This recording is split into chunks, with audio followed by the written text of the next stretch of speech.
भाई ये बस एक फैन मेड रिकैप है, कोई सीन चुराने का या ओरिजिनल क्रिएटर्स के राइट्स पे हाथ डालने का इरादा नहीं है।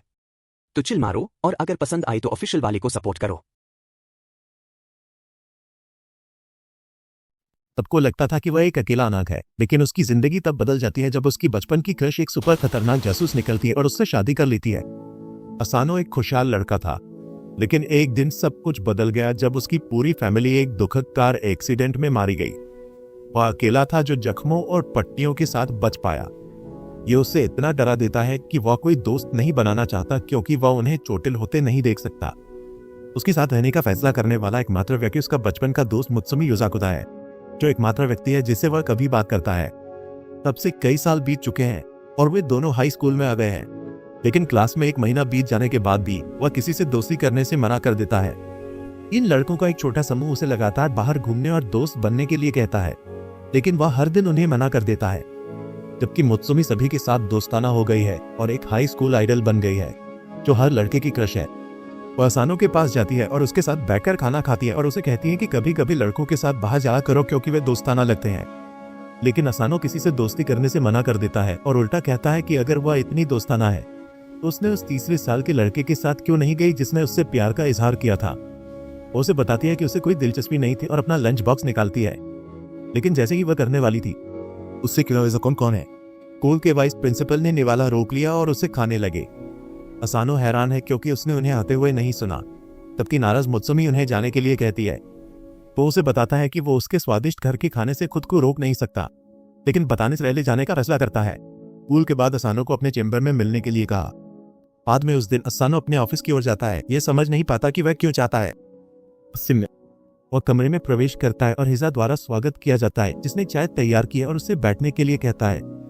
असानो बहुत असहज महसूस करता है क्योंकि हिजा कितनी करीब बैठी है, लेकिन वह चौंक जाता है जब हिजा मुत्सुमी के बारे में पूछता है और उसके इतना करीब क्यों है। जब हिजा शुरू करता है तो उसे अजीब लगने लगा है। जब से वह 3 साल की बच्ची थी तब से मुत्सुमी की तस्वीरें दिखा रहा है, जो अजीब है क्योंकि वे सिर्फ एक महीने से युवा को जानते हैं। वह हानो को बताते रहते हैं कि यह कठिन है, लड़कों को दूर रखना है। उसने और कैसे उसे तीसरे साल के लड़के की धुनाई करनी पड़ी थी, इससे पहले कि उसने वादा किया कि वह फिर कभी मुत्सुमी की तरफ नहीं देखेगा। असानो के दिमाग में अलार्म बजने लगते हैं जब अचानक हिजा चाकू निकालता है, पर असानो के गले पर रखा है। जब सब कुछ खोया हुआ लग रहा था तो एक तेज हरकत में उसे प्रार्थना करने के लिए कहा। एक सफेद बालों वाली लड़की खिड़की से कमरे में प्रवेश करती है, उसे रोकती है और असाना के साथ भागने के लिए एक ट्रैश बैग का उपयोग करती है। वह शाम को थोड़ी देर बाद जागता है और खुद को अनजान चेहरों से घिरा हुआ पाता है। उसकी सामाजिक चिंता शुरू हो जाती है और वह दीवार की ओर भागने लगता है। ये समझ नहीं पाता कि वह कहाँ है, लेकिन मुत्सुमी उसे बताती है कि चिंता मत करो क्योंकि ये लोग उसके सभी भाई बहन हैं और वह युजाकुरा हाउस में है। वह सबको परिचित कराती है कि सफेद बालों वाली लड़की का नाम पुता है, हरे बालों वाले लड़के का नाम शिंजो है, गुलाबी बालों वाली लड़की का नाम शिन है और वाले का नाम केंगो है, जबकि बाल्टी सिर वाले का नाम नाना है। वह उसे बताती है कि वे जासूसों का परिवार है और 10 साल तक इसे छुपाने के बाद आखिरकार सच बताने पर राहत महसूस करती है। वह घबरा जाता है, लेकिन वह उसे बताती है कि चिंता मत करो क्योंकि जासूस आजकल बहुत आम है और आप उन्हें ऑनलाइन भी बुक कर सकते हैं। वह अभी भी सोचता है कि यह एक मजाक है और शिंजो से एक बंदूक ले लेता है, ये सोचकर कि यह एक खिलौना है, लेकिन यह चल जाती है जिससे वह डर जाता है क्योंकि उसकी पूरी जिंदगी कुछ ही मिनटों में उलट पुलट हो जाती है। उता उसे बताता है कि वे फ्रीलांसर है और वास्तव में उनकी 4.8 स्टार रेटिंग है ट्रस्टपाइलर पर उनके काम को पूरा करने के लिए। किंगो उसे बताता है कि हिजा सबसे बड़ा बेटा है जो जासूसी पत्रिकाओं में सबसे ज्यादा सुर्खियों में रहता है और उनके परिवार की छवि को इतना बढ़ाने के लिए जिम्मेदार है। उता उसे बताता है कि हिजा पूरे परिवार में सबसे अच्छा जासूस है और उसके जीवन को खतरे में डालने के लिए उसकी ओर से माफी मांगता है। उसने असानो को बताया कि जब मुत्सुमी बच्ची थी तब एक बड़ा हादसा हुआ था जिसमें उसे बहुत चोट लगी थी और हिजा ने सारी गलती अपने ऊपर ले ली थी। तब से वो अपनी बहन की सुरक्षा के काम को लेकर जुनूनी हो गया है, चाहे कुछ भी हो जाए। लेकिन इन सभी वर्षों में उसने असानो को इसलिए छोड़ दिया क्योंकि वह बचपन का दोस्त था। हाल ही में सब कुछ बदल गया जब उन्हें ट्विटर पर मुत्सुमी से किसी के हत्या की योजना बनाने के बारे में एक ऑनलाइन टिप मिली। इसे हिजा को असानो से छुटकारा पाने का बहाना मिल गया। अचानक घर में एक अलार्म बजने लगता है और हर कोई खड़ा हो जाता है जैसे ही पूता उसे बताता है कि हिजा जरूरी खत्म करने के लिए घर में घुसा होगा। असानो घबराने लगता है, लेकिन वह उसे कहती है कि चिंता मत करो क्योंकि वह शायद उनके साथ सबसे सुरक्षित है। लेकिन ईमानदारी से बताती है कि भले ही वे 5 के खिलाफ 1 से लड़ रहे हों, उनकी औसत जीत दर केवल 30% है। वो असानो की ओर मुड़ती है और उसे बताती है कि उसका जीवन वास्तव में तभी सुरक्षित होगा जब वह अभी मुत्सुमी से शादी कर ले। वो बताती है कि उनके घर में परिवार के किसी सदस्य को न मारने का एक अटूट नियम है और यहाँ तक कि हिजा भी इस नियम को नहीं तोड़ेगा। असानो को बस मुत्सुमी के साथ अंगूठियों का आदान प्रदान करना है और शादी पूरी हो जाएगी और वे एक परिवार के रूप में रह सकते हैं। जब परिवार उसकी पीटीएसडी को फिर से ट्रिगर करता है और वह भारी सांस लेने लगता है, लेकिन मुत्सुमी फूता से कहती है कि यह असानो के लिए क्रूर होगा जो लोगों के साथ संबंध बनाने से डरता है। फूता माफी मांगता है कि उसने असंवेदनशीलता दिखाई और सभी हिजा को पीटने की तैयारी करने लगते हैं। तभी अचानक वे देखते हैं कि वह पहले ही कमरे में आ चुका है और उनके बीच बैठा है।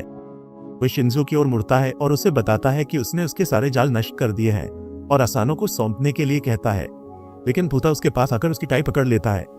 वो उसे हवा में घुमाने लगती है और फिर जमीन पर पटक देती है।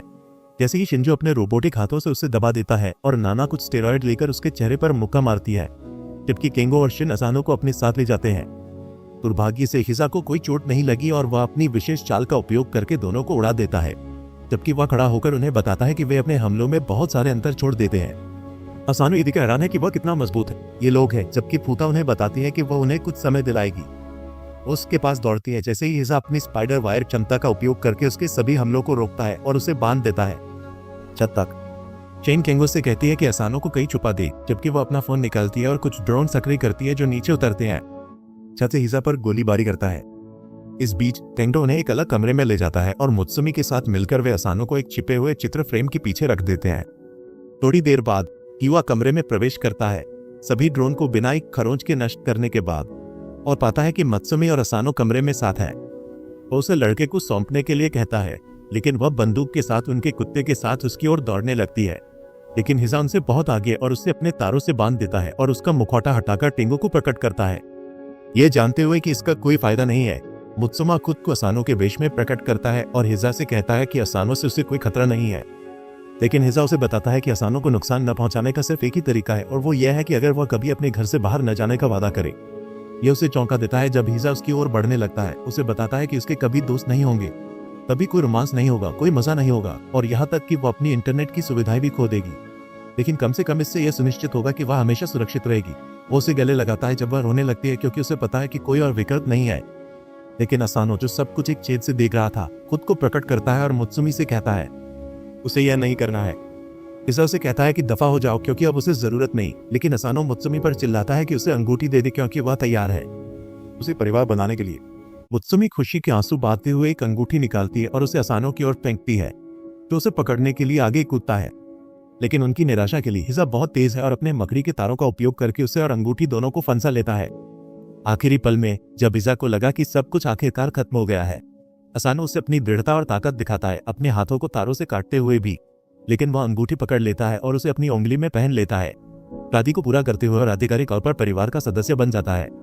जैसे ही बाकी लोग देखते हैं, मुत्सुमी उसे कसकर गले लगाती है, जबकि फूता एक परेशान हिजा से कहता है कि अब वह असानो को चोट नहीं पहुंचा सकता और उसे भी ट्रेन करना होगा कि वह हमेशा मुत्सुमी की रक्षा कर सके।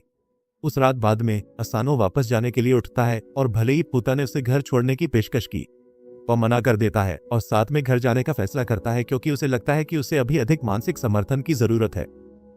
वह अपने बिस्तर पर लेट जाता है, अपनी अंगूठी को देखते हुए और उस पागल दिन के बारे में सोचते हुए जो उसने बिताया है। फिर गहरी नींद में डूब जाता है। अगली सुबह वह अलार्म से जागता है और जैसे ही वह अपनी आंखें खोलता है, वह देखता है कि हाइस उसके ऊपर खड़ा है और उसके हाथ में एक चाकू है। वह असानो को छुरा घोंपने की कोशिश करता है, लेकिन वह समय पर लुढ़क कर बच जाता है। इससे हाइस प्रभावित होता है, क्योंकि वह कहता है कि यह सिर्फ एक दोस्ताना परीक्षण था। वह पूछता है कि हाइस उसके घर में क्या कर रहा है और वह जवाब देता है कि यह योजाकुरा परिवार की पारंपरिक वेकअप कॉल है। असानो को सही लगता है कि हैस उसे मारने की कोशिश कर रहा था, लेकिन हैस का दावा है कि यह सब उसके प्रशिक्षण का हिस्सा है, क्योंकि जासूस बनने के लिए उसे अपनी आंखें खुली रखते हुए सोना पड़ता है। फिर वह उसे पारंपरिक योजाकुरा सुबह की एक्सरसाइज के लिए तैयार होने को कहता है और अपने तारों का उपयोग करके उसे पूरी तरह से हवा में बांध देता है। इस बीच मुत्सुमी दिन का लंच बना रही थी और असानो की चीखें सुनती है, तो वह यह देखने के लिए दौड़ती है कि क्या हो रहा है, केवल यह देखने के लिए कि वह हवा में लटका हुआ है, जबकि हाइस उसके शरीर के हिस्सों को खींचने के लिए मजबूर कर रहा है। वह अपने भाई पर चिल्लाती है कि उसे नीचे उतार दे, लेकिन हैस बस अपनी घड़ी देखता है और उसे बताता है कि अब समय हो गया है कि वे सब घर से निकले। वह जल्दी से मुत्सुमी और उनके बैग्स को पकड़ता है और खिड़की से बाहर कूद जाता है। जैसे ही असानो के घर के अंदर एक बम फटता है और उसे चूर चूर कर देता है। हाइस उन्हें नीचे रखता है और समझाता है कि असानो के घर में कल रात किसी समय बम लगाया गया था। वह वादा करता है कि वह इसके बारे में और समझाएगा, लेकिन उसे यह बात दिमाग में बैठाने के लिए कहता है कि परिवार का मुख्य लक्ष्य किसी भी कीमत पर मुत्सुमी की रक्षा करना है। फिर वह उन्हें कार में बैठने के लिए कहता है। जब मुत्सुमी उससे कार के अंदर उठाने में मदद करती है, हाइस शिंजो से बात करता है, जिसने पता लगाया कि बम रसोई के अंदर लगाया गया था, जिसका मतलब है कि हत्या का लक्ष्य मुत्सुमी था। असानो बहुत उलझन में है, लेकिन हाइस जवाब देता है कि उनके जीवन में जानकारी बहुत जल्दी फैलती है और मुत्सुमी की शादी की खबर जंगल की आग की तरह फैल गई है और लगभग सभी को इसके बारे में पता है। वो अभी भी उलझन में है और पूछता है कि वे मुत्सुमी को क्यों निशाना बनाएंगे, और हाइस जवाब देता है कि इसका जवाब बहुत सरल है। वह दावा करता है कि मुत्सुमी योजाकुरा परिवार का 10वां मुखिया है। हाइस उनके परिवार के इतिहास के बारे में और विस्तार से बताता है। इतिहास और वर्षों से वे हमेशा जासूसी में शामिल रहे, क्योंकि उनके खून में एक विशेष शक्ति है जो याजाकुरा परिवार के बच्चों को अलौकिक क्षमताएं देती है। उनके अनुसार हर पीढ़ी में यासाकुरा के बच्चों में से एक बिना किसी अलौकिक क्षमता के पैदा होता है, और वे ही ऐतिहासिक रूप से हमेशा परिवार के मुखिया रहे हैं। आइस का दावा है कि भले ही मुखिया के पास कोई अलौकिक शक्तियां नहीं है, वे ही एकमात्र व्यक्ति हैं जो सुपर ह्यूमन क्षमताओं वाले बच्चों को जन्म दे सकते हैं। इसका मतलब है कि बिना मुखिया के योजाकुरा वंश और उसके अतिमानवी लोग बस विलुप्त हो जाएंगे, और इसलिए मुत्सुमी परिवार की वैध मुखिया है और वही एकमात्र व्यक्ति है जो उनके खून की नस्ल को जीवित रख सकती है, और इस बात से थोड़ा नाराज हो जाती है कि ऐसा हारा हुआ व्यक्ति उससे शादी कर गया। क्योंकि उनका परिवार इतना पुराना और प्रसिद्ध है, उनके पास बहुत सारे दुश्मन हैं जो योजाकुरा परिवार को खत्म करना चाहते हैं, और इसे करने का सबसे अच्छा तरीका है मुत्सुमी से छुटकारा पाना।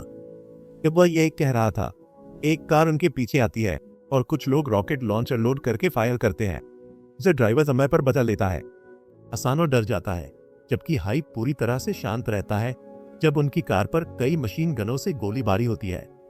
वो उसे कहता है कि चिंता मत करो क्योंकि कार बुलेट प्रूफ है, और ड्राइवर से कहता है कि तेज चलाओ। दुश्मन पीछा करते हैं और एक भारी पावर वाली मशीन गन निकालते हैं और लिमो पर गोलीबारी शुरू कर देते हैं, जबकि हायस आराम से अपनी चाय पीते हैं। मुत्सुमी उसे चिंता न करने के लिए कहती है क्योंकि उनका पालतू कुत्ता गोलायत सबसे अच्छा ड्राइवर है। इससे वह और भी ज्यादा डर जाता है। जब दुश्मन उन पर रॉकेट दागते हैं तो तेज मोड़ के कारण उसकी चाय गिर जाती है, जिससे वह गुस्सा हो जाता है। इसलिए वह छत पर कूद जाता है और बस अपने तारों का उपयोग करके सभी गोलियों को रोक देता है, जबकि रॉकेट वाला उस पर एक और आरपीजी दागता है जो उसके तारों से पूरी तरह नष्ट हो जाता है। उन पर स्टाइल दिखाने के बाद वह अपनी तारें फेंकता है और पीछा कर रहे वाहनों को काटकर टुकड़े टुकड़े कर देता है, जिससे वे फट जाते हैं और वह अंदर वापस आ जाता है जैसे कुछ हुआ ही नहीं। उसने उसे बताया कि उसने मुत्सुमी से शादी कर ली है, जिसका मतलब है कि अब मुत्सुमी की रक्षा करना उसकी भी जिम्मेदारी है, चाहे कुछ ही हो जाए। वह असानो को एक बंदूक देता है और उसे कहता है कि वह किसी को भी मार दे जिसे वह संदेह करता है, और उसे उस व्यक्ति के ट्विटर अकाउंट को दिखाता है जिसने उसके घर पर बम लगाया था। हाइस के अनुसार वह जीवित सबसे अच्छे बमबाजों में से एक है और बेहद खतरनाक है, लेकिन उसमें एक कमी यह है कि वह सोशल मीडिया का आदी है और मूल रूप से अपने प्लान्स खुद ही उजागर कर देता है। वह असानो से कहता है कि वह पूरे दिन मुत्सुमी का ख्याल रखे क्योंकि उसे दूसरे काम में जाना है, और धमकी देता है कि अगर उसके पेशाब के समय में उसे खरोंच भी आई तो वह उसे मार डालेगा। उसके फोन पर एक नोटिफिकेशन आता है क्योंकि बम लगाने वाला ट्वीट करता है कि दूसरा बम पहले ही सेट कर दिया गया है। वह चारों ओर देखता है और गलियारों में एक छाया को चलते हुए देखता है, तो वह तुरंत अंदर की ओर इन्फर्मरी की तरफ बढ़ता है जहां नर्स पूछती है कि क्या उसे कुछ चाहिए, तो वह बस वहां से हट जाता है। कक्षा के अंदर वापस वह लंच ब्रेक के दौरान मुत्सुमी को देखता है जब वह अपने दोस्तों से बात कर रही होती है। तभी उसे नोटिफिकेशन मिलता है कि तीसरा बम भी लगा दिया गया है। वह हार मानकर चारों ओर देखता है और महसूस करता है कि मुत्सुमी की जिंदगी कितनी कठिन है। तब वह गहरी सोच में था। तीनों गस उसके पास जाते हैं और उसे कुछ चॉकलेट ऑफर करते हैं, जिसे देखकर उनकी हैरानी होती है कि वह तुरंत ले लेता है और खा लेता है। ये सुनकर वे चौंक जाते हैं और पूछते हैं कि उसके साथ क्या हुआ, क्योंकि वह पहले उनसे बात भी नहीं करता था। असानो ने पूरी तरह से अपनी सामाजिक चिंता को भुला दिया था, लेकिन यह फिर से वापस आने लगती है और वह बेहोश हो जाता है। वह अस्पताल में जागता है और देखता है कि मुत्सुमी उस पर ध्यान दे रही है। वो पूछती है कि क्या वह ठीक है। वह सोचता है कि वह कितनी अच्छी है और पूछता है कि क्या वह सुनिश्चित है कि वह उसके लिए सही व्यक्ति है। वह दावा करता है कि बचपन के दोस्त होने के बावजूद उसे कभी उसके परिवार के बारे में या इस बात का पता नहीं चला कि उसे हर दिन जीने के लिए संघर्ष करना पड़ता है। यह सुनकर मुत्सुमी उसे सिर पर कराटे चॉप मारती है। उसे बताती है कि वह गलत है और वही है जिसने उसके जैसे पागल परिवार में प्रवेश किया, और सच तो यह है कि वह हमेशा उससे शादी करना चाहती थी। इससे उसे थोड़ी राहत मिलती है जब वह अचानक कमरे की छत पर रखे एक बम को देखता है जो फटने वाला है। बम जोरदार धमाके से फटता है, कमरे की हर चीज को नष्ट कर देता है, लेकिन असानो सोफे के नीचे छिपकर मुत्सुमी को बचा लेता है। उसे एहसास होता है कि बमबाज उससे कहीं ज्यादा चालाक है जितना उन्होंने सोचा था और वह असानो को भटकाने के लिए ट्विटर पर अपडेट डाल रहा था और उसे सिर्फ मुत्सुमी पर ध्यान केंद्रित करने के लिए मजबूर कर रहा था। उसने अपना कोट उतारा और सच में उसकी शर्ट पर एक छोटा बम लगा हुआ था जो फटने वाला था। वह समझता है कि बम वाला जानता था कि असानो पास ही रहेगा, इसलिए उसने इसका फायदा उठाया और असानो को ही बम बना दिया, ये जानते हुए कि यह निश्चित रूप से मुत्सुमी को भी लगेगा। समझते हुए कि उसके पास ज्यादा समय नहीं है, वो खुद को बलिदान करने का फैसला करता है ताकि मुत्सुमी को बचा सके और अपनी मौत को स्वीकार करते हुए खिड़की से कूद जाता है। लेकिन उसकी हैरानी की बात है, यीस उसे आखिरी पल में बचा लेता है जब वह तारों से लटका होता है। उसके काम की तारीफ करता है और बताता है कि उसका काम जल्दी खत्म हो गया था, इसलिए वह उन्हें देखने आ गया। असानो बम को देखता है और समझता है कि तारों में से एक बम के अंदर चला गया और उसके टाइमर को रोक दिया, जिससे असानो की निश्चित मौत से बचाव हो गया। हाइस असानो से कहता है कि अब वे परिवार हैं और परिवार पहले आता है। वह वादा करता है कि भले ही वह असानो से नफरत करता है क्योंकि उसने उसकी प्यारी बहन से शादी की है, फिर भी वह अपनी जान दे देगा। ये सुनिश्चित करने के लिए कि असानो सुरक्षित रहे, वह असानो को वापस अंदर खींचता है और बम के साथ खेलते हुए उन्हें बताता है कि उनका काम अभी खत्म नहीं हुआ है। तभी बाकी भाई बहन भी कमरे में आ जाते हैं और शिंजो हथकड़ी लगे बम वाले को हेस के पैरों पर लाकर पटक देता है। हेस उसे बम के साथ अपनी वायर से बांधता है और उसे आसमान में फेंक देता है, जहां बमबाज आतिशबाजी के शानदार शो में फट जाता है, जबकि यस्कुरा परिवार और शिन्यो इसे सोफे से देखते हैं। अगली सुबह असानो एक बुरे सपने के बाद जागता है जिसमें वह बेबस होकर देखता है कि मुत्सुमी का अपहरण हो रहा है। नींद से जागने के बाद उससे थोड़ी सुस्ती महसूस होती है और वह गलती से कुत्ते की पूंछ पर पैर रख देता है, तो उसे प्यार से हाथ पर काट लेता है। वो नीचे आता है और तुरंत मुत्सुमी द्वारा उसकी मरहम पट्टी की जाती है, जो कुत्तों के व्यवहार के लिए माफी मांगती है और बहुत प्यारे तरीके से उसके साथ खेलने लगती है। यह उसे याद दिलाता है कि उसका सपना कितना दुखद था और यह सुनिश्चित करने के लिए कि यह कभी हकीकत न बने, वो फुता के पास जाकर उसे विनती करता है कि वो उसे ट्रेन करे ताकि वह मजबूत बन सके। वह दावा करता है कि वह मुत्सुमी को हर खतरे से बचाने में सक्षम होना चाहता है, क्योंकि पिछली बार भी वो उसे मुश्किल से किस्मत से बचा पाया था और अगर हेस नहीं होते तो वह मर जाता। वो उसे बताती है कि अगर वह सोचता है कि वह इतनी जल्दी मजबूत बन सकता है तो वह बोला और उसे अपनी ताकत दिखाती है, ये समझाते हुए कि उसने मार्शल आर्ट्स के सभी अलग अलग रूपों में प्रशिक्षण लेना तब शुरू किया था जब वह सिर्फ 3 साल की थी और 6 साल की उम्र में अपनी पहली खतरनाक मिशन पर गई थी। इसका मतलब है कि यासाकुरा जीन वाले व्यक्ति के लिए भी मार्शल आर्ट्स में महारत हासिल करने में 3 साल लगे, लेकिन एक सामान्य व्यक्ति के लिए यह बहुत बहुत लंबा समय लगेगा। वो उसे बताती है कि अगर वह सोचता है कि वह सिर्फ अपनी भावनाओं के आधार पर मजबूत बन सकता है तो वह भोला है, लेकिन वह उसे एक मौका देने के लिए तैयार है। वो उससे पूछती है कि क्या वह यासाकुरा ऑल आउट ट्रेनिंग प्रोग्राम में शामिल होने के लिए तैयार है, तो शायद सबसे तेज तरीका है जिससे कोई भी मजबूत हो सकता है। वह उत्साहित हो जाता है, लेकिन वह उसे थोड़ा धैर्य रखने के लिए कहती है, क्योंकि वह शर्त रखती है कि उसे यासाकुरा परिवार में एक पूरा महीना रहना होगा और तभी उसकी असली ट्रेनिंग शुरू होगी। उसे लगता है कि यह बहुत आसान होगा क्योंकि उसे बस यहाँ रहना है, लेकिन जैसे ही वह उठता है एक ट्रैपडोर सक्रिय हो जाता है और वह मुश्किल से किनारे को पकड़ पाता है। जब वह नीचे देखता है तो उन्हें नुकीले कांटे दिखाई देते हैं। पूता उसके पास आती है और कहती है कि वह उसे बताना भूल गई थी, लेकिन पूरा यासाकुरा घराना जासूसी प्रशिक्षण के लिए घातक जानों से भरा है, इसलिए यह आसान नहीं होगा, लेकिन अगर वह जीवित रहता है तो वह उसे आगे प्रशिक्षित करेगी। अगली सुबह वह सबसे बदसूरत दिखने वाले पक्षी की अलार्म ध्वनि से जागता है, लेकिन क्योंकि वह समय पर नहीं उठता, कमरे के अंदर एक बम फट जाता है। वह किसी तरह धुएं से भरे कमरे से बाहर निकलने में कामयाब हो जाता है, लेकिन जैसे ही वह हॉल में दौड़ने की कोशिश करता है, उसके पीछे से एक फ्लेमथ्रोवर निकल आता है और अपने रास्ते में सब कुछ जलाने लगता है। वह आखिरकार नाश्ते की मेज पर पहुंचता है जहां मुत्सुमी उसके घावों की देखभाल करती है और वह पूछता है कि वह सभी जालों से कैसे बच जाती है। वह जवाब देती है कि जाल उसके लिए सक्रिय नहीं होते, जो उसे हैरान कर देता है। लेकिन शेन समझाता है कि ये जाल कंप्यूटर द्वारा नियंत्रित होते हैं और जब कोई व्यक्ति सभी जालों को चकमा देकर निष्क्रिय कर देता है तो उसे कंप्यूटर द्वारा हाउसमेट सदस्य के रूप में स्वीकार कर लिया जाता है और उसे जालों को सक्रिय या निष्क्रिय करने का विशेषाधिकार मिल जाता है। वह उसे आगे बताती है कि आमतौर पर एक व्यक्ति शायद 2 साल में सभी जालों को साफ कर सकता है, क्योंकि बहुत लंबा समय है, लेकिन इससे पहले कि असानो बहस कर सके उसे पेट में दर्द महसूस होने लगा है। कुत्ता उसे देखता है और समझाता है कि इस घर के सारे खाने में थोड़ी मात्रा में जहर मिला होता है ताकि उसके प्रति सहनशीलता बढ़ सके, जो उन्हें मारेगा नहीं लेकिन निश्चित रूप से उन्हें दस्त देगा। वह तुरंत उठता है और बाथरूम की ओर दौड़ता है, लेकिन देखता है कि वह पूरी तरह से बंद है और तब तक नहीं खुलेगा जब तक वह ताले नहीं खोलता और सभी कोड नहीं तोड़ता। उस दिन से असानो की नर्क जैसी रोजमर्रा की दिनचर्या शुरू हो जाती है, और जबकि परिवार के बाकी लोग पक्षी को फटने से पहले बंद कर देते हैं, असानो फिर से इसका शिकार बन जाता है। विजिलेंस से ढका है, इसलिए लोगों को सावधान रहना चाहिए, लेकिन ये शिन के लिए समस्या नहीं है, जो अपने ड्रोन से जो चाहिए वो ले लेती है, या फूता के लिए जो अपनी अलौकिक गति से अपने पैर ले लेती है। लेकिन असानो जाल को सक्रिय कर देता है, जिससे कई मशीन गनें प्रकट होती हैं जो तुरंत फायर करती हैं। टीवी चालू करने के लिए उसे बंदूक का इस्तेमाल करके रिमोट के पावर बटन पर गोली चलानी होती है, लेकिन रिकॉइल उसके लिए बहुत ज्यादा होता है और वह हर बार गिर जाता है। दोपहर के खाने की मेज पर वह अभी भी जहर का आदी नहीं हो पाया है या वॉशरूम के कोड नहीं तोड़ पाया है, भले ही मुत्सुमी का अमरतन हो। और जब वह नहाने की कोशिश करता है तो शावर उसे रूसी पूछताछ से बचने का तरीका सिखाने के लिए होता है, जिसे वह पसंद नहीं करता। अगले दिन वह स्कूल जाता है और लाश जैसा दिखता है, मुश्किल से किसी सवाल का जवाब देता है। पता चला कि उसे अपनी बुनियादी ताकत बनाए रखने के लिए आराम करते समय भी 30 किलो की शर्ट पहनने के लिए मजबूर किया गया है। एक और थकाऊ दिन के बाद वह अपने बेडरूम की ओर जाने की कोशिश करता है, लेकिन मुत्सुमी को देखता है जो डेस्क पर काम करते करते सो गई है। उसके ऊपर कंबल डालकर उसके कठिन परिश्रम से प्रेरित होकर वह बाहर जाता है और अपनी शूटिंग कौशल का अभ्यास शुरू करता है।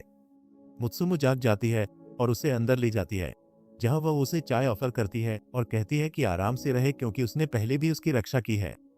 वह उससे याद दिलाती है कि एक बार जब वह अपने हाई स्कूल में आई थी तो कुछ बदमाश थे जो उसकी लोकप्रियता से जलते थे, इसलिए उन्होंने उसे शेड में ले जाने और उसके बाल काटने की कोशिश की, लेकिन वह आखिरी पल में आ गया और उनके हाथों से कैंची छीन ली, इससे पहले कि वह अपने ही बाल काटने लगे। उन्होंने सोचा कि वह एक दिमागी रूप से मरा हुआ साइकोपैथ है और डरकर भाग गए, जिससे मुत्सुमी के बाल कटने से बच गए। वो उससे वादा करता है कि वह और मजबूत बनेगा और हमेशा उसके साथ रहेगा, और फिर सोने चला जाता है।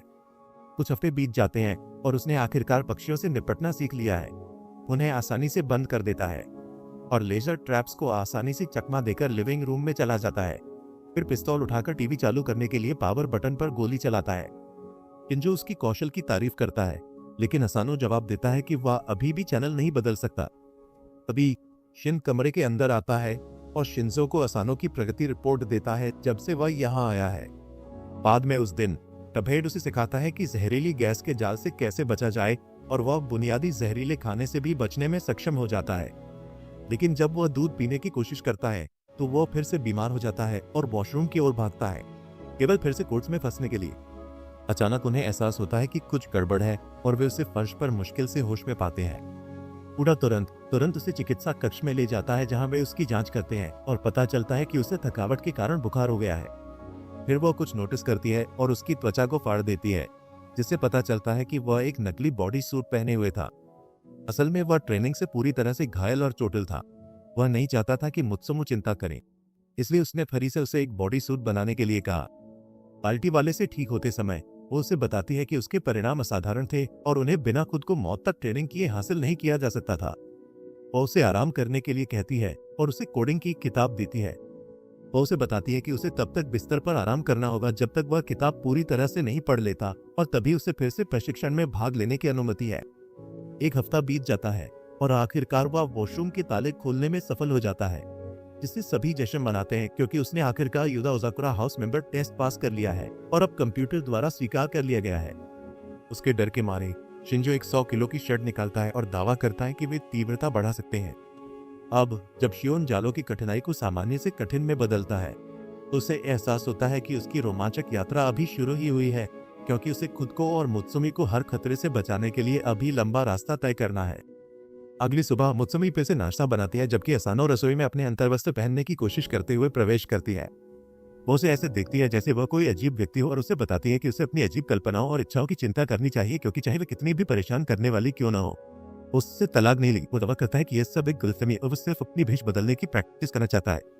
अचानक एक खूबसूरत सुनहरे बालों वाली महिला दरवाजे पर दिखाई देती है और पूछती है कि सब कुछ ठीक है या नहीं। असानो को नहीं पता कि वह कौन है, लेकिन मुत्सुमी तुरंत पहचान लेती है कि यह केंगो है अपने भेष के साथ। वह तुरंत असानो को गले लगाने लगता है, लेकिन मुत्सुमी उसे ऐसा न करने और उसे अकेला छोड़ने के लिए कहती है। तभी हेस भी रसोई में आता है और मुत्सुमी से जाने से पहले एक अलविदा किस मांगता है, और ये बहुत हो गया था क्योंकि वह बस केंगो और हेस दोनों के सिर पर थप्पड़ मार देती है। उस दिन बाद में वह शिंजो से मिलता है, जो अकेले एक मिशन पर जाने वाला है। असानो पूछता है कि क्या यह एक खतरनाक मिशन है, लेकिन वो उसे बताता है कि यह एक कम कठिनाई वाला मिशन है, क्योंकि उसे केवल नकली पैसे के ऑपरेशन के बारे में जानकारी प्राप्त करनी है और इसमें ज्यादा समय नहीं लगेगा। असानो से शुभकामनाएं देता है और मुत्सुमी के साथ स्कूल के लिए निकल जाता है। स्कूल की इमारत की ओर चलते हुए एक तेज गति से आती हुई गेंद लगभग असानो को लग जाती है, लेकिन बिना देखे ही वह गेंद को पकड़ लेता है और फिर उसे अद्भुत ताकत से वापस फेंक देता है।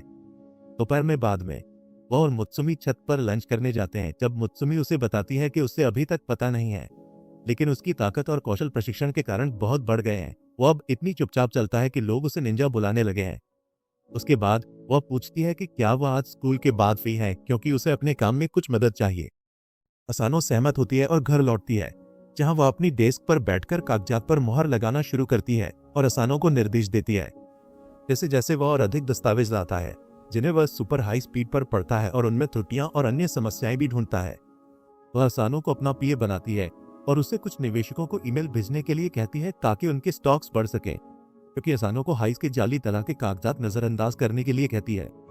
फाइलों को पलटते हुए वह देखती है कि केंगो की एक रिपोर्ट अधूरी है, और क्योंकि उसने पहले भी ऐसा किया है, वह गुस्सा हो जाती है और असानो को केंगो के कमरे में ले जाती है।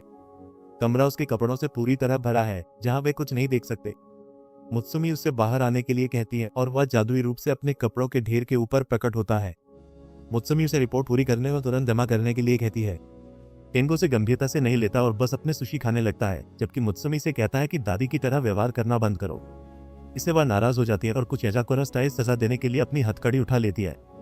केंगो को एहसास होता है कि वह खतरे में है और कमरे से भागने के लिए ढेर से कूद जाता है। अपने प्रशिक्षण की बदौलत असानो तेज हो गया है और तुरंत उसका रास्ता रोक देता है, लेकिन केंगो चालाक है और मुत्सुमी बनकर उसे अपनी सुरक्षा छोड़ने पर मजबूर कर देता है। फिर वो उसके पास से बाहर भागता है, जबकि गुस्से में मुत्सुमी घर के हाइबरनेशन मोड को सक्रिय कर देती है ताकि इसे बाहरी दुनिया से पूरी तरह से अलग कर सके। जैसे ही घर की चारों ओर विशाल दीवारें खड़ी हो जाती हैं, वो असानो से कहती है कि एक बार यह मोड सक्रिय हो जाने के बाद इस घर से बाहर निकलने का कोई तरीका नहीं है। इस बीच शिंजो एयर वेंट्स के माध्यम से रेंगते हुए देखता है कि एक करोड़पति द्वारा चलाया जा रहा विशाल ऑपरेशन, जिसने पहले ही अपनी 60% नकली मुद्रा को प्रचलन में डाल दिया है। वह नलिकाओं से यात्रा करता है और महसूस करता है कि ये लोग एक बुद्धिमान व्यक्ति के साथ काम कर रहे हैं जिसने ये सुरक्षा उपाय डिजाइन किए हैं। वह अपना एप्पल विजन प्रो पहनता है और असल जिंदगी के विपरीत उसके चश्मे वास्तव में उपयोगी होते हैं, क्योंकि वह कंटेनरों के अंदर देख सकता है और नकली पैसे का ढेर ढूंढ लेता है। वह हैच से नीचे गिरता है और एक गुप्त केस ढूंढता है जिसे वह हैक कर सकता है और एक नोट की फ्रेम की हुई तस्वीर प्राप्त करता है जो बहुत महत्वपूर्ण हो सकती है। हालांकि इससे पहले कि वह कुछ कर पाता, एक अलार्म बजता है और वह भागने लगता है। वापस युजाकुरा हाउस में मुत्सुमी उनके सभी कमरों की एक एक करके जांच शुरू करती है। वह अपने कमरे में जाती है, जहां वह एक इंफ्रारेड डिवाइस का उपयोग करके उसके संकेतों की जांच करती है, लेकिन कुछ नहीं मिलता। असानो की हाल ही में बनाई गई पेंटिंग को देखकर उसकी शौकों की संख्या से प्रभावित होता है।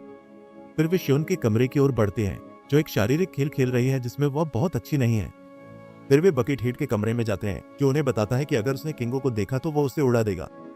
आखिरकार वे हेइसे के कमरे में जाते हैं और पाते हैं कि पूरा कमरा मुत्सुमी की तस्वीरों से भरा हुआ है। असानो सोचता है कि क्या केंगो भाग सकता था, लेकिन मुत्सुमी उसे बताती है कि घर लॉकडाउन में होने के कारण यह असंभव है। अचानक सभी भाई बहन मुत्सुमी और असानो से मिलते हैं, पूछते हैं कि क्या वे केंगो को ढूंढ पाए। तभी असानो कुछ सुनता है और मुड़कर देखता है कि केंगो का चेहरा मोनालिसा पर है। वह चित्र के फ्रेम में छिपा था। केंगो तुरंत भाग जाता है और एक कोने की चारों ओर दौड़ता है, जबकि असानो उसका पीछा करता है, लेकिन अचानक चिल्लाता है क्योंकि वह गिर जाता है। मुत्सुमी उसकी जांच करने के लिए दौड़ती है और उसे जमीन पर सिर मलते हुए पाती है, क्योंकि वह दावा करता है कि केंगी ने उस पर फ्रेम फेंका और दीवार के अंदर की गुफा में भाग गया। मुत्सुमी जोर से चिल्लाते हुए कहती है कि उसने लॉकडाउन से बाहर निकलने का रास्ता ढूंढ लिया होगा और गुस्से में केंगो के कमरे की ओर बढ़ती है, यह दावा करते हुए कि वह जल्दी लॉकडाउन हटा देगी। जैसे ही असानो कमरे में प्रवेश करता है, वह तुरंत उसे हथकड़ी लगा देती है और दावा करती है कि वह इतनी बेवकूफ नहीं है और जानती है कि केंगो इस समय असानो का रूप धारण कर रहा है। वह दावा करती है कि लॉकडाउन से बचने का कोई तरीका नहीं है, इसलिए केंगो ने असानो के साथ जगह बदली होगी और उसे छुपा दिया होगा इस उम्मीद में कि मुत्सुमी लॉकडाउन हटा देगी। इसके बाद वह भाग सकता है। केंगो हार मान लेता है और मास्क हटा देता है और वे कागजी कार्रवाई ढूंढने लगते हैं जिसकी उसे जरूरत थी। बाद में उस दिन असानो मुत्सुमी द्वारा बनाई गई करी खाता है, जो बहुत स्वादिष्ट है, इसलिए वह गुप्त सामग्री के बारे में पूछता है और मुत्सुमी जवाब देती है कि यह साइनाइड है। असानो तुरंत बीमार महसूस करने लगता है और एक कॉल उठाने के लिए माफी मांगता है। वह फोन उठाता है और पाता है कि दूसरी तरफ शिंजो मुत्सुमी से मदद के लिए चिल्ला रहा है। वे वीडियो कॉल पर आते हैं और शिंजो रोते हुए कहते हैं कि वह एक गोलीबारी में फंस गए, लेकिन उन्हें इतने सारे लोगों की उम्मीद नहीं थी और अब उनकी सारी गोलियां खत्म हो गई और उनके पास ये हथियार नहीं है। वह असानो को बताती है कि शिंजो एक बेहद अच्छा जासूस है, लेकिन वह केवल अपने हथियारों पर निर्भर करता है और अगर उसके पास हथियार नहीं होता तो वो बहुत बड़ा डरपोक बन जाता है। वो पूछती है कि क्या असानो उसके हथियारों से पहुंचा सकता है और वो तुरंत सहमत हो जाता है। वह तैयार होकर एक छोटा बैग लेकर अत्यधिक सुरक्षित इमारत में प्रवेश करता है और गलियारों में चलने लगता है। दुर्भाग्यवश वो उतना तेज नहीं होता और एक गार्ड उसे पकड़ लेता है जो उसके सिर पर बंदूक तान देता है। वो अपनी ट्रेनिंग याद करता है और बंदूक को पीछे धकेलता है, फिर हाथ को लॉक में पकड़ लेता है और अपनी कोहनी से चेहरे पर वार करता है। ये सुनकर कुछ गार्ड्स वहां आ जाते हैं। वह एक को घुटने से मारता है, लेकिन दूसरे गार्ड द्वारा पकड़ा जाता है। तीसरा गार्ड उसे चाकू मारने की कोशिश करता है, लेकिन उसके कपड़े उसे बचा लेते हैं और वो उसे मुक्का मारकर दूर कर देता है। फिर आखिरी आदमी की नस तोड़कर जिया है। उसकी हैरानी की बात है कि एक और गार्ड आ जाता है, तो वह जल्दी से शिंजो द्वारा दी गई बंदूक से उस पर बिजली का झटका मारता है। इससे वह तुरंत बेहोश हो जाता है। आखिरकार उसे शिंजो मिल जाता है जो तुरंत उसे कसकर पकड़ लेता है और बंदूकों के लिए उसका धन्यवाद करता है जिन्हें वह अपने चेहरे पर रगड़ता रहता है। अचानक कुछ और गार्ड्स कमरे में आते हैं, लेकिन शिंजो की पर्सनालिटी बदल जाती है जैसे ही वह उठता है और एक सेकंड में सभी गार्ड्स को शूट कर देता है। फिर असानो को रिंग किया हुआ नोट देता है। वह कमरे से बाहर निकलता है और सभी गुंडों को बड़ी आसानी से निपटा देता है क्योंकि वह उन सभी को गोली मार देता है। फिर आखिरी समूह पर एक ग्रेनेड फेंकता है और उसे हवा में ही शूट कर देता है। फिर वह असानो को ले जाता है। जैसे ही वे इमारत से बाहर निकलते हैं, लेकिन असानो को स्नाइपर द्वारा पैर में गोली लग जाती है। वह जमीन पर गिर जाता है जैसे ही वह खून बहाने लगता है। स्नाइपर शिंजो को अपने हथियार गिराने के लिए कहता है। शिंजो यह सुनिश्चित करने के लिए आदेशों का पालन करता है कि असानो बच जाए और बंदूक गिरा देता है। लेकिन असानो को याद है कि शिंजो किसी भी चीज को हथियार बना सकता है अगर उसकी पकड़ अच्छी हो। तो वो उस पर एक कांटा फेंकता है जिसे वह पकड़ लेता है और स्नाइपर की बैरल पर फेंकता है जिससे वह मिसफायर हो जाता है। ये तो उसे अपनी बंदूक उठाने और विरोधी को गोली मारने का समय मिल जाता है। आनो की जान बचाती है। रात होते होते शिंजो असानो को अपनी पीठ पर उठाकर वापस चलने लगता है और उसे उसकी जान बचाने के लिए धन्यवाद देता है। असानो ने उसे धन्यवाद दिया और कहा कि अगर शिंजो ने उसकी जान बचाई नहीं होती तो वह मर चुका होता। इस बीच एक भिखारी दूसरी जगह में घुसता है और वहां के हर गार्ड को हथौड़े से मारता है। उनसे उनके नेता की जगह पूछता है, लेकिन वे सभी स्थान बताने से इनकार कर देते हैं। तो वह उन्हें मौत के घाट उतार देता है और अपने अगले लक्ष्य की तस्वीर निकालता है, जो कि असानो होता है। कई दिन बीत चुके हैं फैक्ट्री में शिंजो के साथ हुई अजीब गोलीबारी की घटना के बाद। असानो की टांग काफी हद तक ठीक हो गई है और नया जासूस परिवार का सदस्य असानो एक सुनसान सड़क के किनारे एक गली में चल रहा है। पहले से ही अंधेरा हो चुका है, लेकिन उसके चेहरे पर एक चमकदार लुक है। अपने साइड सेल फोन पर मित्सुमी से बात करते हुए वह उसे उनके शहर के एक खास फेरिस व्हील की कहानी बता रही है। कहानी के अनुसार बहुत समय पहले एक जोड़े के बीच भयंकर झगड़ा हुआ था, तो जल्दी ही उनके जीवन का सबसे बड़ा झगड़ा बन गया। लेकिन फेरिस व्हील पर जाने के बाद वे अपनी बहस भूल गए और फिर से प्यार में पड़ गए। तब से इसे मैचमेकिंग फेरिस व्हील कहा जाता है। असानो कहानी की मूर्खता पर हंसता है और वह उससे बताती रहती है कि वह भी उनके अगले दिन की छुट्टी पर उसके साथ वहां एक दिन बिताना चाहती है, फेरिस व्हील की सवारी करते हुए, क्योंकि अफवाह है कि जो भी जोड़ा वहां से सूर्यास्त देखता है वे लंबे समय तक खुश रहते हैं। वह थोड़ा सा शर्मा जाता है जब वह बात करती रहती है, लेकिन उसकी आवाज पृष्ठभूमि में खो जाती है जब वह देखता है कि एक सफेद सेडान उसके पास सड़क के किनारे आकर रुकती है। वह ध्यान से दिखता है जब एक आदमी उसमें से बाहर आता है। वह धूसर कपड़ों में बेतरतीब ढंग से कपड़े पहने हैं और उसके बाल चेहरे को ढक रहे हैं, लेकिन असानो वहीं खड़ा रहता है और देखता है जैसे वह रहस्यमय आदमी धीरे धीरे घूमता है और उससे आंखें मिलाता है। मुत्सुमी देखती है कि वह अब उसे जवाब नहीं दे रहा है, तो वो उसका नाम पुकारती है, लेकिन गंभीर आवाज में। उसे बताता है कि उसे अब फोन काटना होगा और फोन को दूर रख देता है। कार से उतरा आदमी उसकी दिशा में चलता है और असानो का नाम लेकर उसकी पहचान की पुष्टि करता है। असानो इस अजनबी के उसके नाम जानने से थोड़ा घबरा जाता है और उसे देखता रहता है। जैसे ही वह आदमी अपने कोट में हाथ डालता है और धीरे धीरे एक पुलिस आईडी कार्ड निकालता है। वह अपना परिचय होटल के रूप में देता है और कहता है कि वह कोजुमी प्रीसिंक्ट से एक पुलिस अधिकारी है। बिना किसी और स्पष्टीकरण के वह असानो से पूछता है कि क्या वह उसके साथ पुलिस स्टेशन चलने में कोई आपत्ति करेगा। असानो के पास ज्यादा विकल्प नहीं था, इसलिए वह उसकी बात मान लेता है और पुलिस स्टेशन जाता है, जहां उसे एक अंधेरे पूछताछ कक्ष में ले जाया जाता है जिसमें केवल एक छोटा बल्ब रोशनी दे रहा होता है। बिना समय बर्बाद किए कोटो एक लैपटॉप निकालता है और उसे एक फोटो दिखाता है जो डार्क वेब पर मिला था। इसमें असानो को कुछ दिन पहले हुई लड़ाइयों में दिखाया गया था। फोटो देखकर वह अंदर तक हिल जाता है और उसका चेहरा पूरी तरह से पीला पड़ जाता है जब उसे एहसास होता है कि यह फोटो इंटरनेट पर किसी के भी देखने के लिए उपलब्ध है।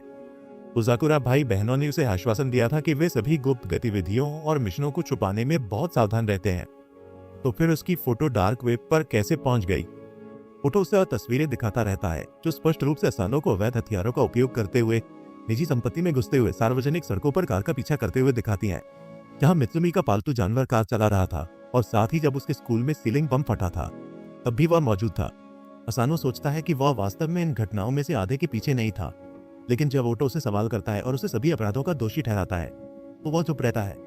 ओटो उसे बताता है कि उसके पास इतना अनुभव है कि वह जानता है कि एक किशोर अकेले इतने बड़े कामों के लिए जिम्मेदार नहीं हो सकता। इसलिए यह आश्चर्यजनक है कि उसके किसी भी साथी षड्यंत्रकारी की कोई फोटो या वीडियो सबूत नहीं है। उसे लगता है कि असानो एक गुप्त संगठन के साथ काम कर रहा है जो इन गतिविधियों में शामिल है। डाउनलोड पर पुलिस अधिकारी उससे वादा करता है कि अगर वह कीमती जानकारी देता है तो वे उसकी सजा कम कर देंगे। वो उसे रहस्य छोड़ने और जिनके साथ वह काम कर रहा है उन्हें उजागर करने के लिए मजबूर करता रहता है। लेकिन असानो जानता है कि मुखबिरों को चोट मिलती है। वह युजुको या भाई बहनों के बारे में सोचता है और अपनी आंखों में एक तीव्र नजर के साथ वह घोषणा करता है कि उसे कुछ भी नहीं पता। वो तो उसे शांत होने और ध्यान से सोचने के लिए कहता है। फिर वह उसे एक गिलास पानी डालता है और बिना छुपाए एक पैकेट खोलता है और उसमें सफेद पाउडर जैसी चीज डालता है। असानो से दिखता है और होडो अपने कार्यों को छुपाने की कोशिश करता है, यह कहकर कि यह सिर्फ अतिरिक्त खनिज है और इसमें कुछ भी संदिग्ध नहीं है। हालांकि लड़का तुरंत इसे सच का सीरम पहचान लेता है और इसे पीने से मना कर देता है। उटाव में जो गोपनीयता की कमी है उसे साधारण बल से पूरा करता है और इससे पहले कि असानो प्रतिक्रिया कर सके उसका चेहरा पकड़ लेता है और उसके गले में तरल डाल देता है। चुका है जासूस परिवार के साथ प्रशिक्षण के बाद वह तरल को एक बड़े बुलबुले में खींचने और अपने मुंह से बाहर थूकने में सक्षम है। जब होडो देखता है कि सच का सीरम काम नहीं करता तो वह सीधे हिंसा पर उतर आता है और हथौड़ा निकालकर मेज पर मारता है। असानो की प्रतिक्रिया तुरंत होती है और वह जल्दी से रास्ते से हट जाता है और पास के एक बैग पर गिर जाता है। वह देखता है कि उसमें से लाल तरल बह रहा है और मानता है कि यह खून है, क्योंकि होटो उसके डर की पुष्टि करता है और बताता है कि वह एक ड्रग डीलर है जिसे उसने हाल ही में मारा है। वह फिर से उसके पीछे जाता है, हथौड़ा हाथ में लिए उसे दीवार पर पिन कर देता है। उसे जानकारी देने का एक और मौका देने के बाद वह असानो को पीटने के लिए हाथ नीचे लाने लगता है, लेकिन असानो अपना सिर हटा लेता है और दीवार टूट जाती है। उसे आश्चर्य होता है जब वह हिजा को मुस्कुराते हुए देखता है। पता चलता है कि होतो उसका पुराना दोस्त था जो यासुकुरा की गतिविधियों को छुपाने में मदद करता था। उसे असानो की वफादारी की परीक्षा लेने के लिए सेट किया गया था। जैसा कि निकला, उसने परीक्षा को शानदार तरीके से पास कर लिया और आमतौर पर भावहीन होडो को प्रभावित कर दिया। अगले दिन स्कूल में हिजा, जो कि उप प्रधानाचार्य भी है, एक क्लास लेते हैं। असानो बेहद थका हुआ है और अपनी आंखें खुली रखने की पूरी कोशिश कर रहा है, लेकिन क्लास की शांति के साथ वो एक छोटी सी झपकी लेने के लिए ललचाता है। जैसे ही वह अपनी आंखें बंद करता है, वह देखता है कि एक चॉक सोनिक स्पीड से उसके सिर के पास से उड़ती है और पीछे की दीवार में घुस जाती है। वो फिर से पूरी तरह जाग जाता है और अधिक कोड का उपयोग कर रहा है। ऐसा उसे बताता है कि उसे नींद से लड़ने के लिए ट्रेनिंग करनी होगी, क्योंकि अगर उसने ऐसा नहीं किया तो वो और चॉक उसकी तरफ फेंकेगा। मित्सुने अपने भाई से लड़ने की कोशिश करती है और असानो को ज्यादा काम करने से रोकती है, लेकिन असानो सहमत हो जाता है कि वो अपने दिमाग को गम या बिना नींद के काम करने के लिए प्रशिक्षित करेगा। अस्तर कीजर से गाढ़ा धुआं निकलता है जो बाकी क्लास को सुला देता है, लेकिन मित्सुमी अपनी गैस मास्क से बच जाती है। असानो सो जाता है, लेकिन इस स्थिति में भी उसका प्रशिक्षित शरीर तुरंत प्रतिक्रिया करने और उसकी ओर भेजे गए किसी भी चॉक को रोकने में सक्षम है। उसकी ट्रेनिंग इतनी अच्छी चल रही है कि असानो को उसके पहले मिशन पर एक मनोरंजन पार्क भेजा जाता है, जहाँ उसे एक जोड़े को ढूंढना है जो कथित तौर पर बंदूकें ले जा रहे हैं। उसे उन्हें चुपचाप ढूंढकर उनके हथियार चुनने का काम सौंपा गया है। जैसे ही वह पार्क में बैठता है, मित्सुमी आती है और बताती है कि वह इस मिशन में उसके साथ शामिल होगी। वो उसे वहां पाकर खुश है और उम्मीद करता है कि वो उसके साथ अच्छा दिन बिता सके ताकि वह उसे अच्छे पति के रूप में देखे। वे 3 संदिग्ध जोड़ों को देखते हैं और एक एक करके उन्हें विभिन्न रोलर कोस्टर्स और किलों पर फॉलो करते हैं। असानो एक प्यार में डूबे जोड़े को देखता रहता है जो एक जैसे कपड़े पहने हुए हैं और एक दूसरे के लिए रोमांटिक चीजें करते रहते हैं। वो उनसे प्रेरणा लेने की कोशिश करता है और मित्सुमी को देने के लिए एक गुलाब उठाता है। पहले 2 जोड़े निर्दोष निकलते हैं, इसलिए वे रेस्तरां में सूट पहने अंतिम जोड़े का पीछा करते हैं। मित्सुमी उन्हें ड्रिंक्स खरीदने के लिए उठती है और असानो देखता है कि आदमी अपने कोट से एक डिब्बा निकाल रहा है। उसने लड़ाई के लिए तैयार होने के लिए अपनी बंदूक निकाल ली, लेकिन पता चला कि आदमी तो बस प्रपोज करने वाला था और बॉक्स में सिर्फ एक अंगूठी थी। असानो को राहत मिलने वाली होती है, लेकिन तभी वह सुनता है कि लवी डवी कपल के बीच जोरदार लड़ाई हो रही है। वे एक दूसरे पर अपशब्द फेंक रहे हैं और लड़का टेबल से उठकर चला जाता है। हालांकि एक चौंकाने वाले मोड़ में लड़की बंदूक निकालकर लड़के पर निशाना साधती है। वह उल्टा खेलकर अपनी बंदूक निकालता है और उस पर निशाना साधता है। रेस्टोरेंट में अफरा तफरी मच जाती है और लोग दरवाजे की ओर भागते हैं। इसमें मित्सुमी भी फंस जाती है। पागल जोड़ा एक दूसरे पर गोलियां चलाता है, जिससे गोलियां हर जगह बिखर जाती हैं। असानो एक लड़के की रक्षा के लिए मेज के नीचे छुप जाता है। वो अपनी बंदूक निकालता है और तेजी से 2 गोलियों से पागल जोड़े को निहत्था कर देता है। उन्हें पुलिस ले जाती है और असानो दिन को बचा लेता है ताकि वे मनोरंजन पार्क में अपना समय समाप्त कर सके। असानो और मित्सुमी मैथमेकर फेरिस व्हील पर जाते हैं, जहां वो उसे गुलाब देता है जो शूटआउट में थोड़ा क्षतिग्रस्त हो गया था। वह शर्माती है और उसे ले लेती है जैसे ही फेरिस व्हील ऊपर उठता है और खूबसूरत सूर्यास्त दिखाता है। अगर किंवदंती सच है तो वे लंबे समय तक खुशहाल जोड़े के रूप में रह सकते हैं। कुछ दिन बीत जाते हैं और पता चलता है कि कोई व्यक्ति पिछले 4 दिनों से परिवार के सभी सदस्यों की घरेलू फाइलों को हैक करने की कोशिश कर रहा है और शिन बिना सोए साइबर हमले को रोकने की कोशिश कर रहा है। कुछ समय बाद वो अंततः हैकर को रिवर्स हैकिंग प्रक्रिया में फंसाने में सफल हो जाती है, लेकिन हैकर खुद को बचाने के लिए तार खींचने की पुरानी विश्वसनीय विधि का उपयोग करता है। शेन को लगता है कि उसने आखिरकार हैकर को हरा दिया है, लेकिन ऐसा लगता है कि हैकर ने फिर भी असानो के बारे में ज्यादातर फाइलें हासिल कर ली हैं। शेन आखिरकार एक ब्रेक लेती है और अपने कमरे से बाहर जाती है तो देखती है कि असानो और मित्सुमी स्कूल के लिए तैयार हो रहे हैं। वो उन्हें बताती है कि कैसे एक हैकर बार बार असानो की फाइल्स पाने की कोशिश कर रहा था, लेकिन उसे लगता है कि वो इसे बचाने में सफल रही और सिस्टम को अपडेट कर दिया है। असानो को यह अच्छा नहीं लगता क्योंकि उसे लगता है कि परेशानी आ सकती है, लेकिन वह ज्यादा नहीं सोचा। बाद में वे स्कूल के रास्ते में घर से बाहर निकलते हैं जब अचानक असानो को कुछ गलत महसूस होता है और वह मुत्सुमी को पीछे धकेल देता है, ठीक समय पर कुछ तेज सुइयों से बचने के लिए जो जमीन पर गिरती हैं। उसने खंभे के पीछे एक पतली आकृति देखी और मुत्सुमी के साथ वहां से भागने का फैसला किया। वह इधर उधर की गलियों में दौड़ने की कोशिश करता है, लेकिन हमलावर को नहीं हटा पाता, जिससे उसे उसका सामना करना पड़ता है। वह अपने स्टन गन के साथ तैयार हो जाता है जैसे ही वह गली में नीचे देखता है, लेकिन हमला ऊपर से आता है जिसे वह किसी तरह से रोकने में सक्षम होता है और लड़की को दूर धकेल देता है। हमलावर इस बात से उत्साहित लगता है कि असानो इतना शक्तिशाली है और उसे बताता है कि वह उससे प्यार करती है और उसे मारना चाहती है। मुत्सुमी अचानक समझ जाती है कि वह कौन है और असानो को बताती है कि इस जासूस का नाम किरी है, जो अपने साथ ढेर सारी सुइयां रखती है और जिसे मैनहंटर के नाम से जाना जाता है। उसके अनुसार यह औरत उन आत्मा पुरुषों का पीछा करती है जिनसे वह अंततः मोहित हो जाती है और उन्हें अपनी सुइयों से मारने के बाद उनका पीछा करती है। यह बात लड़की को परेशान करती है, जो मुत्सुमी से कहती है कि उसे कभी भी मैनहंटर जैसा गंदा नाम न कहे, नहीं तो वह उसकी आंख में चुभो देगी। लड़की ऐसा लग रहा है कि असानो पर फिदा हो गई है क्योंकि वह दावा करती है कि उसने उसे पहली बार डार्क वेब पर एक वीडियो में देखा था और उस दिन से वह पूरी तरह से उस पर मोहित हो गई है। वह उसे बताती है कि वह अभी अंडरवर्ल्ड में काफी मशहूर है क्योंकि वह असानो की तस्वीर वाला एक पोस्टर निकालती है जिसमें दावा किया गया है कि उसके सिर पर अभी $1,00,000 का इनाम है। वह दावा करती है कि यह उसे चिंतित करता है क्योंकि वह अचानक कुछ सुइयां हवा में फेंकती है और एक आदमी ऊपर से गिरता है जिसके हाथ में बंदूक होती है। वह दावा करती है कि अभी बहुत से लोग इनाम के लिए असानो के पीछे पड़े हैं, लेकिन वह पैसे के पीछे नहीं है और सिर्फ प्यार के लिए उसे मारना चाहती है। वह उसे बताती है कि उसे सब कुछ पता है, उसके बारे में सब कुछ, जैसे कि वह कभी भी मिशन में बगीचे से नहीं गुजरता, हमेशा नुकसान की मरम्मत करने की कोशिश करता है और मिशन पर होने पर टिकट लिखने से पहले उसका भुगतान भी करता है। मुत्सुमी भी मानती है कि यह अद्भुत है, जबकि किरी असानो से कहती है कि वह हमेशा के लिए उसके साथ रहे। वह शांति से पीछे हट जाता है और बताता है कि वह ऐसा नहीं कर सकता क्योंकि वह मुत्सुमी से शादीशुदा है और कभी उसका साथ नहीं छोड़ेगा। किरी ये सुनकर रोने लगती है, ये दावा करते हुए कि म्यूचुअल मुत्सुमी सिर्फ एक बदसूरत विचार है और उसने असानो को अपने साथ रहने के लिए ब्रेन वॉश कर दिया होगा। ये उसे गुस्सा दिलाता है, लेकिन वह चुप रहता है क्योंकि वह उन्हें बताती है कि वह मुत्सुमी को मारना चाहती है और असानो को ले जाना चाहती है, लेकिन हाइस ने उसे कहा है कि उसके सिर के बाल को भी न छुए।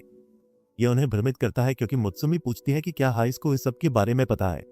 किरी का दावा है कि यासुकुरा परिवार में किसी को भी हाइस की जानकारी के बिना निशाना नहीं बनाया जा सकता, इसलिए उसने असानो को मारने की अनुमति उनसे ली और उन्हें कोई आपत्ति नहीं थी। असल में उसने उसे अपनी फाइल के सुरक्षा कोड भी दे दिए थे, इस वजह से वह सफलतापूर्वक सभी डेटा को हैक कर पाई। फिर वह घूमती है और उन पर सुइयों की बौछार करती है, लेकिन वे सभी उनके चारों ओर गिरती है क्योंकि वह दिखाती है कि वह अपने हथियारों के साथ कितनी सक्षम है। इससे पहले कि वह असानो से कहती है कि वह उसे जल्द देखेगी, जैसे ही वह हमलावर के शरीर के ऊपर से कूदती है और चली जाती है। बाद में क्लास में टीचर एक नए ट्रांसफर स्टूडेंट के आने की घोषणा करते हैं, जो कोई और नहीं बल्कि किरी होती है। वह बहुत ही गर्मजोशी से स्वागत करती है और लड़के पहले से ही उसके लिए दीवाने हो जाते हैं। टीचर उसे असानो के बगल में बैठने के लिए कहती है, जिससे वह डर जाता है और जैसे ही वह सीट की ओर दौड़ रही थी, वह जानबूझकर गिर जाती है और उस पर एक सुई फेंकती है, तो उसे मुश्किल से चुकती है क्योंकि वह एक नोटबुक का उपयोग करके उसे ब्लॉक कर देता है। तब से उसके दिन सुइयों से बचने और जिंदा रहने की कोशिश का खेल बन गए। किरी ने उसकी पूरी सीट को जहरीली सुइयों से ढक दिया, अपनी पेंसिल में एक सुई डाल दी। यह सब उसके लिए एक आदत बन जाता है और मुत्सुमी के साथ लंच करते समय वह बिना देखे ही उन सभी को चकमा दे देता है। इतना सब होने के बाद भी यह बिल्ली और चूहे का खेल दोनों को थकाने लगता है। किरी डेस्क पर रोती है जबकि असानो उसके एक और हमले को रोकता है, तो फ्रेम से बाहर की निराशा में वह अपनी कई सुइयां हवा में फेंक देती है जो सभी सपाटियों में फंस जाती हैं, उन्हें बेहोश कर देती हैं। वो उसे बताती है कि यह तकनीक उसे किसी को भी नियंत्रित करने की अनुमति देती है और वह पूरे क्लास को असानो को काबू करने का आदेश देती है। वह निर्दोष लोगों को चोट नहीं पहुंचाना चाहता और पकड़ा जाता है, जबकि किरी काम खत्म करने के लिए तैयार हो जाती है। शुक्र है आखिरी पल में मुत्सुमी हस्तक्षेप करती है और पीछा करने वाले को रुकने के लिए कहती है। लेकिन इससे पहले कि वे बात कर पाते खिड़की खुलती है और वो हमलावर जिसे किरी ने पहले बेहोश किया था एक हैंडगन के साथ अंदर कूदता है और किरी पर गोली चला देता है। शुक्र है मुत्सुमी उसे रास्ते से हटा देती है, लेकिन खुद गोली से चू जाती है। इससे असानो को गुस्सा आ जाता है, जो अपने ऊपर से सबको धक्का देता है और हमलावर पर शानदार गोली चलाता है। वह जल्दी के नाते हुए मुत्सुमी की जांच करने के लिए दौड़ता है। किरी को मुत्सुमी पर उसे बचाने की कोशिश करने पर उलझन होती है, लेकिन वह जवाब देती है कि वह खुश है कि कोई उसके अलावा सभी लोग देख सकते हैं कि असानो कितना महान है, और यह उसे वास्तव में खुश करता है।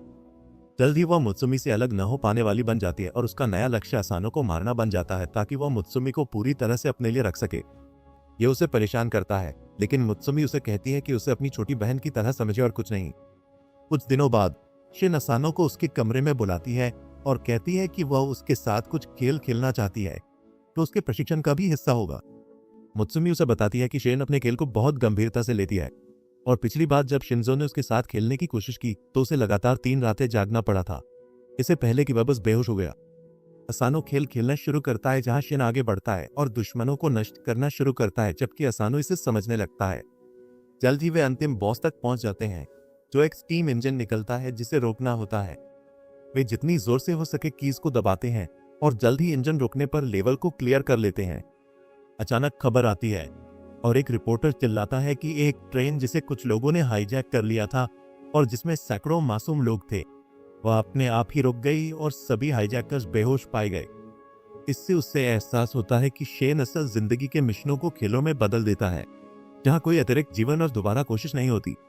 यह अगले मिशन के लिए जाते समय दबाव को थोड़ा बढ़ा देता है, जो और भी खतरनाक साबित होता है क्योंकि आतंकवादियों के एक समूह ने एक हेलीकॉप्टर को कब्जे में ले लिया है और उसका इरादा उसे न्यूक्लियर पावर प्लांट में 911 करने और एक और चेरनोबिल बनाने का है।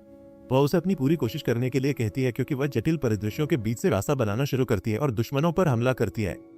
इस बीच असानो को बाधाओं के बीच से निकलने का कोई तरीका नहीं मिल रहा है और वह बार बार फंस जाता है, जिससे वह गड़बड़ हो जाता है और दीवारों के आर पार जाने और अजीबोगरीब चीजें करने लगता है।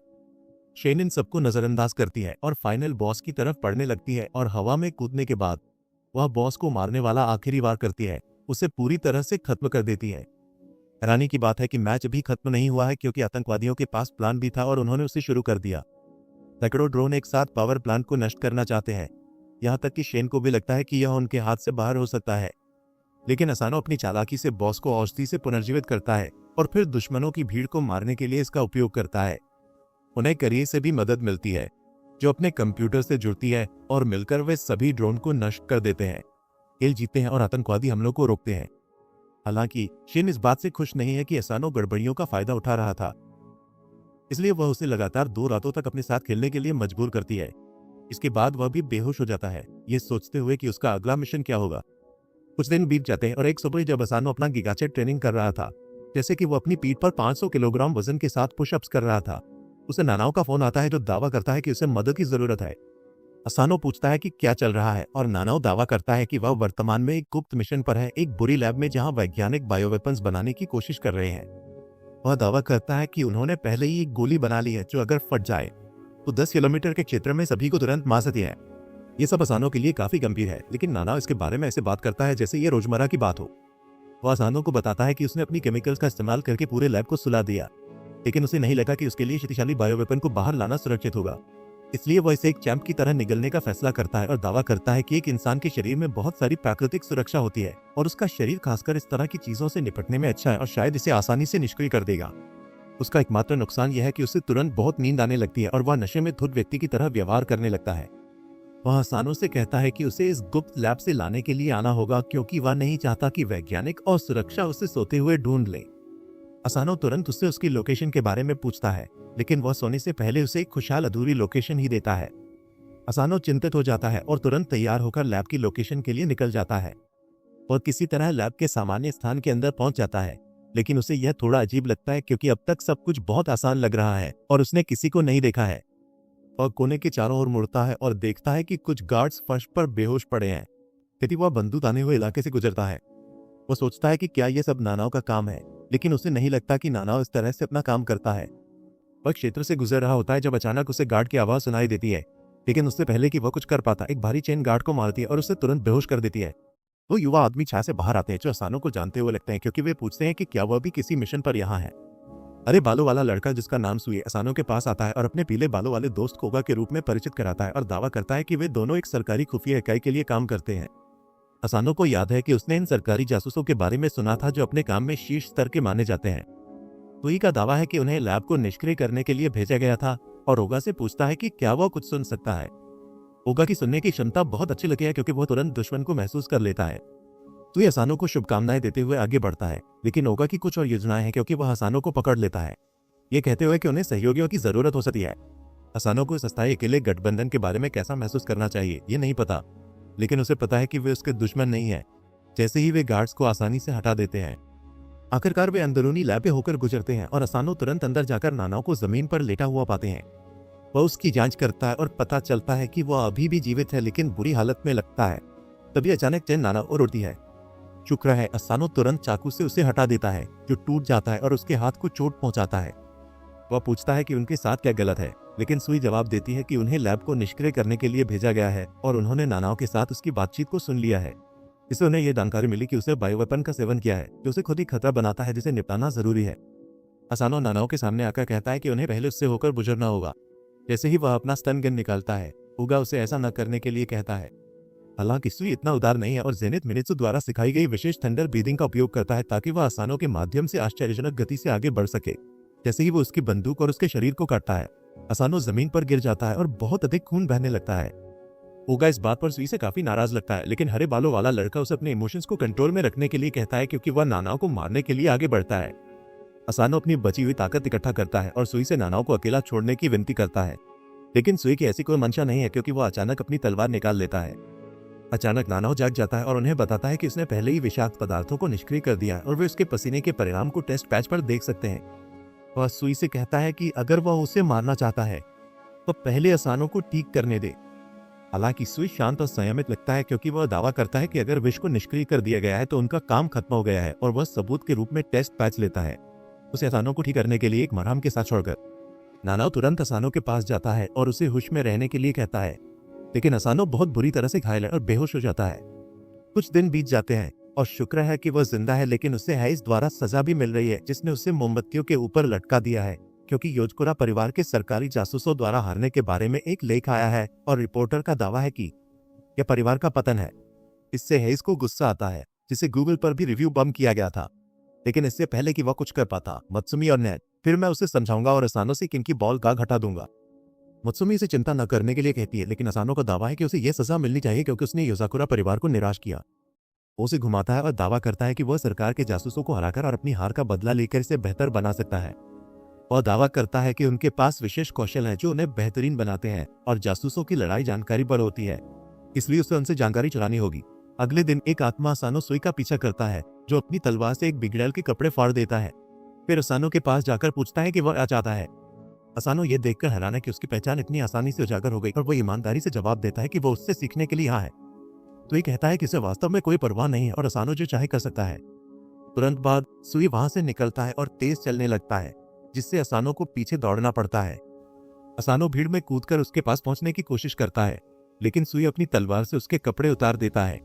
इसके बाद उसे सार्वजनिक नग्नता के लिए पुलिस पकड़ लेती है। अगले दिन वह ट्रेन में फिर से उसका पीछा करता है, लेकिन सुई वही करता है, उसे फिर से दूर करता है। इसवें दिन वह एक इमारत के ऊपर लटका रहता है जबकि सुई और ओग लंच कर रहे होते हैं, और जब वे खत्म करते हैं तो सुई फिर से उसे बिना कपड़ों के छोड़ देता है और वे चले जाते हैं।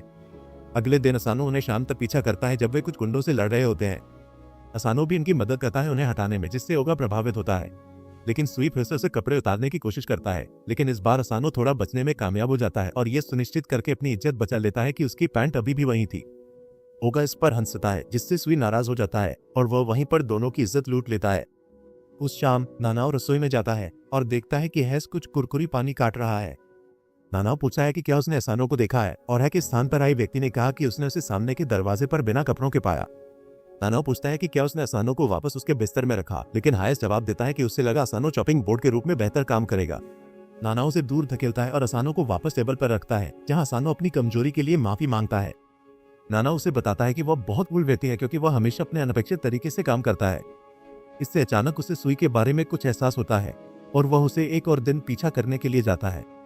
इस बार वह पूरे दिन ऐसा करने में सफल हो जाता है और जब रात आती है उसवी अपनी आखिरी जिम्मेदारी के रूप में एक कब्र के पत्थर की सफाई करता है और असानो की तारीफ करता है कि वह पहला व्यक्ति है जिसने उसे पूरे दिन तक पीछा किया। इसके लिए उसे सही सम्मान देने के लिए स्वी का दावा है कि वह असानो को बराबरी का दर्जा देगा और उसे खत्म कर देगा।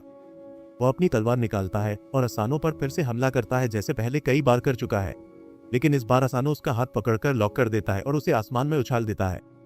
उसे कई बार कटने के बाद एहसास हुआ कि चाहे कुछ भी हो, सुई का पहला हमला हमेशा शरीर के केंद्र की ओर होता है, जो एक अनुमानित आदत है।